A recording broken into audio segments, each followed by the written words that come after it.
On the morning of April 7th, 2026, the World Bank uploaded a document to its public website, titled Nigeria Development Update, April 2026 edition. It was their flagship economic review of Africa's largest economy. 48 hours later, that document was gone. No press release, no editorial correction, just a 404 error where the file used to live. I pulled the cached version. I read all of it. And what I found inside that report is, in my view, the cleanest piece of evidence we have ever had that the World Bank does not work for the countries it claims to advise. It works for the trading houses, the refining cartels, and the dollar revenue streams that Africa's industrial rise is now beginning to threaten. This is the story of a 60-page document that was killed in 2 days. A Nigerian businessman who built a refinery the West did not want to exist, and a president of the World Bank who flew to Lagos to make peace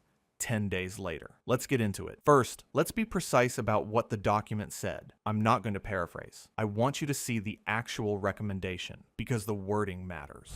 The April 2026 Nigeria Development Update argued that Nigeria's January 2026 decision to stop issuing petrol import licenses had reduced market competition and pushed domestic prices above the level imports would have set. The bank's recommendation was that the Nigerian regulator should let qualified marketers resume importing premium motor spirit in order to restore competition and align domestic prices with global benchmarks. The number they built that recommendation around is this. As of March 23, 2026, the Dangote Petroleum Refinery was selling petrol at the depot at roughly 1,275 naira per liter. The bank estimated that the import parity price, meaning the cost of bringing a liter of petrol into Nigeria from a foreign refinery, was around 1,122 naira. That is a gap of about 12% in favor of imports. 12%. That is the entire economic argument. That is the foundation on which the World Bank built a recommendation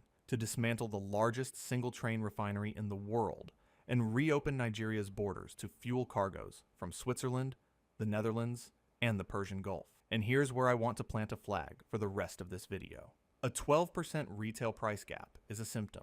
It is not a diagnosis. Any economist who has spent 5 minutes looking at Nigeria's downstream sector knows the difference. The fact that a 60-page report built its core policy prescription on a symptom and never asked what was causing it is the first clue that this was never an economic analysis. It was a brief written for a specific audience. Now let me tell you what is sitting on a 6,180-acre site in the Lekki Free Trade Zone, just east of Lagos. Because to understand why a 12% price gap got Washington this nervous, you have to understand the scale of what was built. The Dangote Petroleum Refinery cost approximately $20 billion US. Aliko Dangote financed most of it himself, with a syndicated loan facility led by Standard Chartered covering the rest. The plant has a Nelson Complexity Index of 10.5, which is more sophisticated than the United States refining average of 9.5 and almost double the European average of 6.5.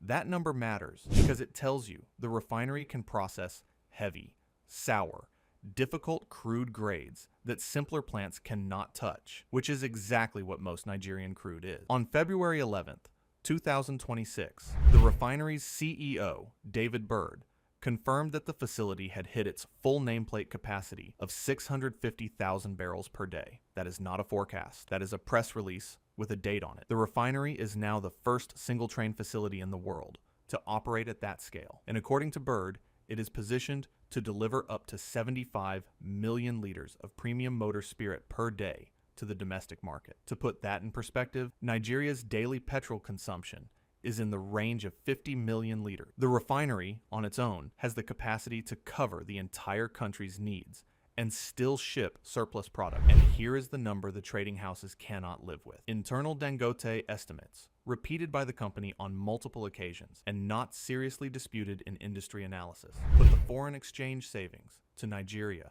at up to $10 billion US per year once the refinery operates at full domestic supply. And in October 2025, Dangote announced he is doubling the plant, expansion to 1.4 million barrels per day. Once that build completes, the Lekki facility surpasses Reliance's Jamnagar plant in India and becomes the largest refining complex on Earth. sitting in West Africa, owned by a Nigerian, processing African crude. That is the context in which the World Bank decided in April 2026 that the real problem with Nigeria's petrol market is a 12% retail price gap. So why is Dangote selling petrol at 12% above import parity? The World Bank's report does not answer that question. I read the document. The phrase import parity appears multiple times. The phrase crude supply appears almost not at all in the context of pricing. That omission is the entire scandal. Here is what is actually happening on the ground in Lagos. The Dangote Refinery is buying its feedstock at world market prices. There is no preferential domestic crude allocation, no Naira-denominated supply agreement, no industrial policy support of the kind that South Korea gave to its early petrochemical sector, or that India gave to Reliance in the 1990s. Worse, the Nigerian National Petroleum Company, NNPC, has been in a documented and prolonged dispute with the refinery over crude supply terms. The disagreement is over price, over volume, and over scheduling. As of early 2026, the refinery has been forced to import feedstock crude from the United States, Brazil, and Angola, even though the plant sits on the coast of one of the largest oil-producing countries in Africa. Let me say that again. A Nigerian refinery is buying American crude, shipping it across the Atlantic, and refining it in Lagos because its own national oil company will not supply it on workable terms. Once you account for that, once you account for crude being purchased in dollars at world prices, for Nigerian power costs, for Nigerian logistics, for Nigerian port duties, for the cost of running a 6,180-acre industrial complex with no domestic gas supply discount, the 12% premium is not a sign that the refinery is inefficient. It is a sign that the refinery is operating without the upstream support that every comparable industrial project in Asia received in its first decade. So the correct policy question is not, should we reopen imports? The correct policy question is, why is the Nigerian state not supplying Nigerian crude to a Nigerian refinery on terms that reflect the domestic cost environment? The fix is upstream, not at the depot gate. Sort out the crude supply agreement. Establish a transparent, regulated formula for domestic refining margins. Allow BUA's refinery in Akwa Ibom and the smaller modular plants to ramp up. Concession the moribund federal refineries at Kaduna, Warri, and Port Harcourt to credible operators. Do that, and the price gap closes. Do that, and competition happens inside Nigeria, in Naira, between domestic refiners. The World Bank did not recommend any of that. They recommended reopening the borders to dollar-priced imports, knowing full well it would route the entire revenue stream back through the same trading houses that lost it when Dangote came online. That is not a misdiagnosis. That is a deliberate prescription. Now let's do the math the bank refused to put in print. Even if you accepted, for the sake of argument, that imports would be 12% cheaper at the pump, what does that 12% cost the rest of the economy? Here's what we know. Since the Dangote Refinery began stabilizing domestic petrol supply in 2025, the Naira has strengthened from above 1,600 per US dollar to below 1,400. That is not a coincidence. That is the foreign exchange consequence of taking a multi-billion-dollar import bill out of Nigeria's current account. The dollars that used to leave the country every month to pay European refiners are now being saved, and the Naira is responding accordingly. Reopen those imports, and you reverse that flow. You put the multi-billion-dollar demand back into the FX market. The Naira weakens. Imported food costs more. Imported medicine costs more. Imported spare parts that keep small businesses running cost more. Diesel for generators, because Nigeria's grid is what it is, costs more. And here is the part the bank's own report buried in a footnote. The same document that recommended reopening imports also estimated that an oil price increase to around $80 a barrel, driven by the Middle East conflict, would directly add roughly 3.1 percentage points to Nigerian headline inflation. They knew. They wrote it down. They put a number on it.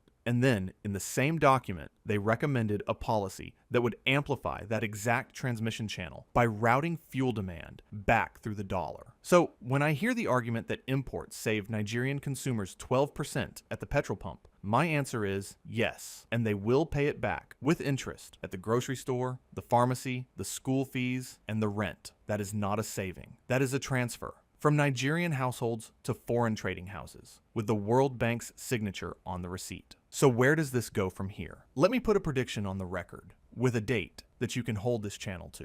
Here is my prediction. I do not believe the World Bank's April 2026 reversal is the end of this story. I believe the next attempt is already being drafted, and I believe it will arrive within the next 12 to 18 months, meaning by the end of 2027 at the latest. It will not look like the April report. The wording will be more careful. The recommendation will be hedged. It will be framed around phased liberalization, or market sequencing, or supply chain resilience. But the underlying ask will be the same. Reopen the import licenses. Restore the dollar revenue stream. Cap the scale of any single domestic refiner. And I will tell you, when I think the political opening for that attempt arrives, it arrives the next time Nigeria has to negotiate a major loan facility, whether with the bank itself, the IMF, or a bank-coordinated multilateral package. That is the moment when policy advice stops feeling like advice and starts feeling like a condition. We have seen this pattern across Africa for 50 years. We will see it again. If I am wrong, I will come back to this channel and say so on camera. But if I am right, and I think I am, the test of Nigeria's industrial sovereignty is not whether it survived the April 2026 report. It is whether it survives the next one. Because the trading houses that lost $10 billion a year when Dangote came online have not stopped working the problem. They have just gone quiet. This was World Lens Analysis. If you want to be in the room when the next report drops, subscribe. I'll see you in the next one.